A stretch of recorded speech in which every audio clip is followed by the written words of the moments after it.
Meetings వరకు నేను వెళ్ళాను. మీటింగ్కి వెళ్ళక మునుపు వాష్రూమ్కి వెళ్ళి వెళదామని వాష్రూమ్ దగ్గరికి వెళ్ళాను. సరే వాష్రూమ్కి వెళ్ళి వచ్చిన తర్వాత అక్కడ బయట ఒక సిస్టర్ నిలబడి ఉన్నారు, ప్రైజ్ లార్డ్ బ్రదర్ అనేది. అంటే సిస్టర్స్ బ్రదర్ దగ్గర దగ్గర వాష్రూమ్స్ ఉంటాయి డెవలప్డ్ ప్లేసెస్లో. ప్రైజ్ లార్డ్ బ్రదర్ అని, నా ప్రైజ్ లార్డ్ సిస్టర్ బాగున్నారా అని అన్నా. ఎవరా నాకు తెలియదు, ఈశ్వరులకు తెలియని వాళ్ళు విశేషిస్తుంటారు కదా. బ్రదర్ ఇప్పుడు నేను వచ్చిన ఫ్లైట్లో మీరు వచ్చారు కదా అనింది. షాక్ నాకైతే, మనల్ని ఇంత అబ్జర్వ్ చేసేవాళ్ళు ఉంటారా అనుకున్నాను. నాకు మాత్రం ఎవరు కనిపించలేదు. అవును సిస్టర్ మీరు వచ్చిన ఫ్లైట్లోనే వచ్చాను, ఇప్పుడు అదే ఫ్లైట్లోనే వచ్చాను. మరి మీరు ఫ్లైట్ దిగేసి అప్పుడు ఇంత తొందరగా ఎలాగ వచ్చారంటే వచ్చేసాను బ్రదర్ అని. ఎక్కడి నుండి ఎక్కడి దాకా అంటే పలానా దాకా ట్రావెల్ చేశానని. మరి ఇప్పుడు ఏం చేస్తున్నారు మీరు అని అంటే, ఇక్కడ చిన్న పని ఉంటే ప్రభు కొరకు చేశాను బ్రదర్ అని. ఏం చేశారు సిస్టర్ అని చూస్తే చేతికి ఆమె గ్లౌజెస్ ఉన్నాయి, ఒక బ్రష్ పట్టుకుని, ఫినైల్ బాటిల్ అది ఏదో బకెట్ పట్టుకుని, ఇందాక వాష్రూమ్స్ టాయిలెట్ క్లీన్ చేసి వచ్చాను బ్రదర్ అనింది. నా కళ్ళు చెమ్మగిల్లాయి. ఉదయం ద్రవి పంచినట్టు అయిపోయింది, వెంట్రుకలు పడుచుకున్నట్లు అయిపోయింది.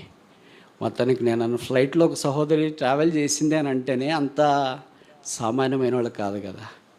మొత్తానికి అప్పుడు నేను అడిగాను, సిస్టర్ మీరు ఏం చేస్తారు అని అంటే, షాకింగ్ ఆన్సర్ తెలుసా, నేను ఆ విమానం పైలట్ని.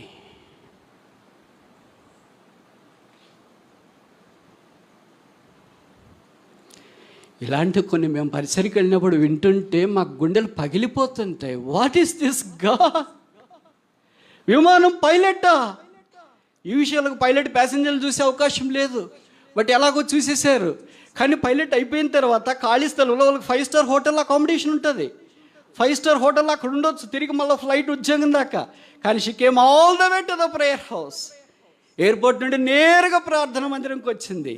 ట్యాక్సీలో శుభ్రం చేసింది, పట్టుకొని నిలబడింది. ఇప్పుడు నేను అనుకున్న, sister I do not deserve to preach. మిమ్మల్ని చూసిన తర్వాత నాకు అనిపించింది ఏంటంటే, నేను బోధించడానికి యోగ్యుని కాదు. Please you can start preaching. ఇప్పుడు మీరు బోధించవచ్చు. ఏం మాట్లాడాలా? మన చిన్న టీచర్ ఉద్యోగాలు, ఇంజనీరింగ్ ఉద్యోగాలు, డాక్టర్ ఉద్యోగాలు, చిన్న చిన్న ఉద్యోగాలు చేసుకుంటూనే మనకి ఏమీ చేత కాదే.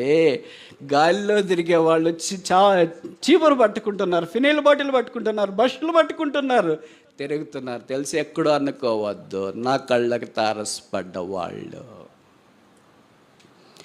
దేవుడు అలాంటి వాళ్ళకి అన్యాయం చేస్తాడని మీరు అనుకుంటారా? కీడు చేస్తాడని మీరు అనుకుంటారా? ఆశీర్వదించుకోవడం మానుకుంటారని మీరు అనుకుంటారా? ఇంకా తర్వాత ఎంత ఇంటర్నేషనల్ ఫ్లైట్ పైలట్ అయిపోతారు, ఇంకేమైపోతారు? I cannot gas. నేను ఊహించుకోలేను. యేసుక్రీస్తు అందరికీ ప్రభు, పక్షపాతి కాదు. దేవుడు ప్రేమించి చదువు, ఉద్యోగము అది ఇది ఇస్తే ఇప్పుడు అవే మనకు ఆటంకాలు అయిపోయినాయి. మన చదువు చీపురు పట్టుకునేయదు, మన ఉద్యోగాలు ఫినైల్ బాటిల్ పట్టుకునేయదు, మనకున్న జ్ఞానము, సీనియారిటీ, ఇవన్నీ స్పిరిచువాలిటీ ఏమి పట్టుకోవటానికి ఇష్టపడవు, ఒక్క బైబిల్ తప్ప. ఇది చేత్తో పట్టుకోవటానికే కానీ హృదయంలో కార్యసిద్ధి కలిగించడానికి కాదు. నువ్వు పని చేయకపోతే తప్ప, ఇంకా వేరే వాళ్ళు చేయట్లేదని ఎవరు చెప్పారు నీకు? విమానాల్లో పైలట్లు దిగి పని చేస్తున్నారు దేవుడి కొరకు. నువ్వు నేనంత దారముడి పోయి దానయ్యలు తుక్కారాములో.